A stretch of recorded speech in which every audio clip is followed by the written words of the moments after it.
Welcome to Indai's Japanese Vocabulary.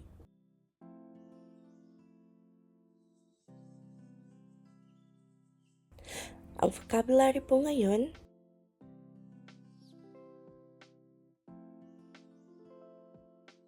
Level N2. Sabi po ni B, つまらないものですが、はい。つまらないものですが。boring, つまらない is boring. Yeah? boring ba yun? Mono, things. Things. Hay. Ito po yung the way nilang pananalita po kapag yung situation po na ito, meron po siyang dalang umiyage. Alam niyo po kung ano pong umiyage? Gift. Gift or pasalubong. Hay. May dala po siyang pasalubong at itong phrase po na ito, binabanggit po ito kapag ibinibigay niyo po yung pasalubong doon sa pinuntahan niyong bahay. Tapos sasabihin niya po, "Sumaranay mono desu ga." Kumbaga, nagpapakumbaba po kayo. Kahit gaano pa kamahal po yung binili niyong pasalubong na yon, culture po dito po sa Japan po na ibababa niyo po yung sarili niyo na hindi naman to masyado mamahalin, parang ganyan, parang sa Tagalog ganito na po siya. Sana magustuhan niyo po. Hay. So, desu yo. Parang sumaranay mono desu ga, may gusto pa kayong sabihin pero hindi na nila sinasabi. Ganyan po yung the way nila pong pagsasalita, paggamit po ng phrase na ito. Hay. Kumbaga sa Tagalog po, sana magustuhan niyo po. Yun po ang gusto niya pong sabihin. Pero syempre po may dala-dala po kayong pasalubong po pagsasabihin niyo po to, dapat binibigay niyo. Hay. So, si A naman, ano naman ang reaction niya? ありがとうございます。遠慮なくいただきます。遠慮なくいただきます。はい、そうです。ありがとうございます。遠慮なくいただきます。はい。So, ありがとうございます。Alam na po natin, ano po? Ano naman po ang 遠慮なくいただきます? Hindi ko po atinday. 大丈夫ですよ。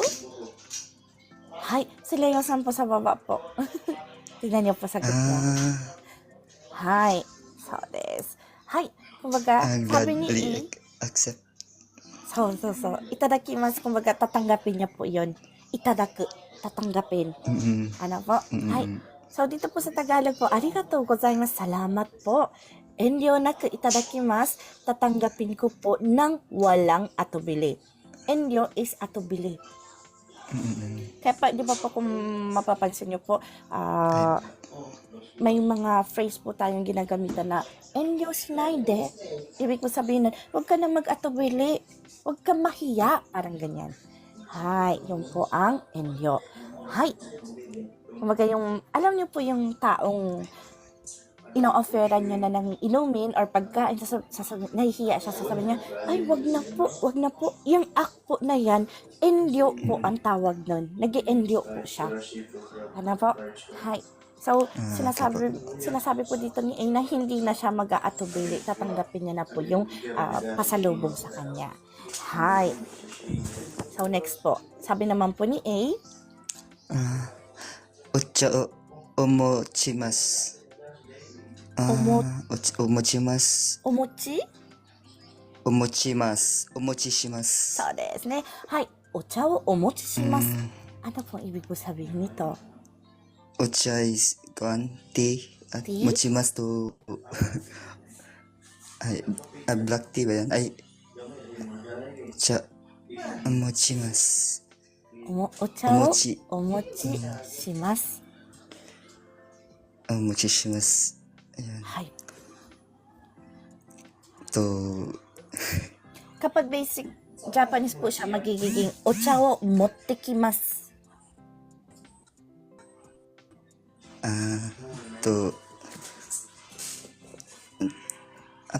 yung hindi ko ma-explain ay attend. Ano po ang 持ってくる? 持ちます。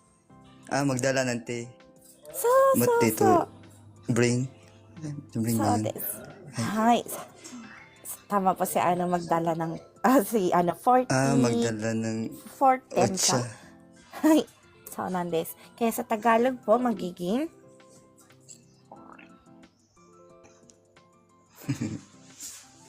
ano po sa Tagalog po?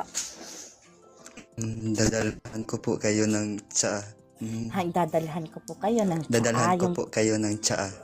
hay, siguro pinapasok na po si si B ni A, pinaupo na ni A sa sofa, then tinanggap na rin ni A yung yung pasalubong, then during habang nakaupo si si B sa sofa, siguro sinabihan ni A dito na otsa o omochi shimasu, dadalhan ko po kayo ng tsaa. So, ang sagot naman ni B ay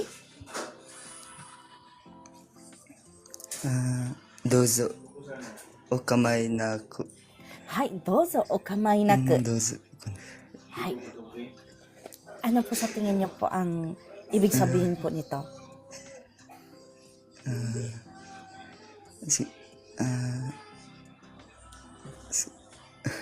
難しいね. Dozo umay na ku. Sa baba po guys, baka gusto po Dozo. natin patulungan si Arvin-san.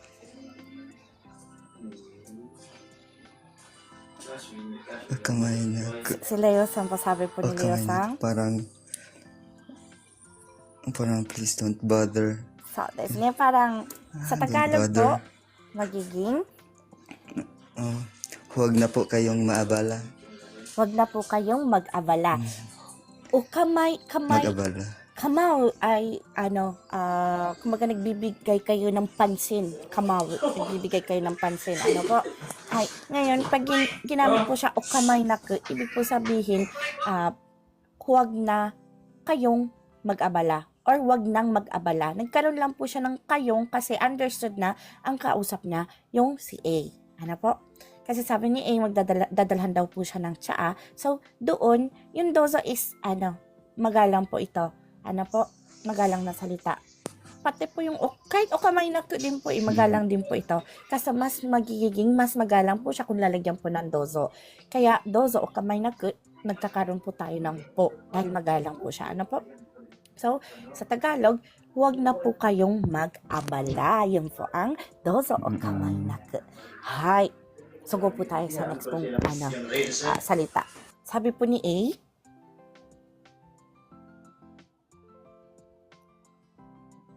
Arvin-san, kayo pa po. Hello. Yukkuri shite itte kudasai. Hi, yukkuri shite itte kudasai. Ano po ang ibig ko sabihin? Dandahan ba? Yukkuri shite itte kudasai. Hi. Yukkuri. Pag literal po natin po Dahan-dahan. i-translate ang yukkuri is dahan-dahan po talaga siya. Kung literal po natin i-translate. Pero pagdating po kasi po guys po sa N2, halos puros mga expression na po yung pinag-aaralan natin na vocabulary dito. Hi. So pag sinabi pong yukkuri shite kudasai, hindi na po siya magdahan-dahan. Kumbaga, maging stay lang po Stay lang kayo po kayo hanggang gusto hanggang niyo. sa gusto nyo. Hi. Kumbaga, huwag kayong masyadong magmadali. Parang relax lang kayo.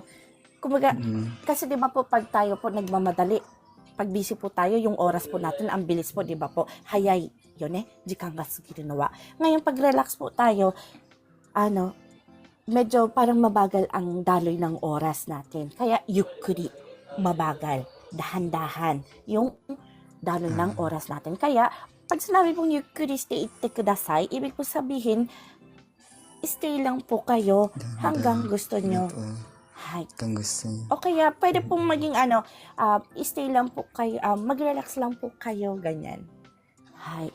Mag-relax lang po kayo dito. Pwede pong maging ganyan. Pagdating po kasi guys po sa N2 vocabulary, expression na po siya. So, depende po yun sa magta-translate. Pwede pong ganito ang translate tulad ko. Pwede rin po magbago na mag-relax lang po kayo dito. Ganyan. Pwede rin pong ganyan po yung translation ito. Hai, de wa tsugi ikimashou ka. Go yukkuri. Goyo kuri. Ano yung kanji yan? ほんま Ate や。 Inday. お召し上がりですね。 Agari. Umishi-agari.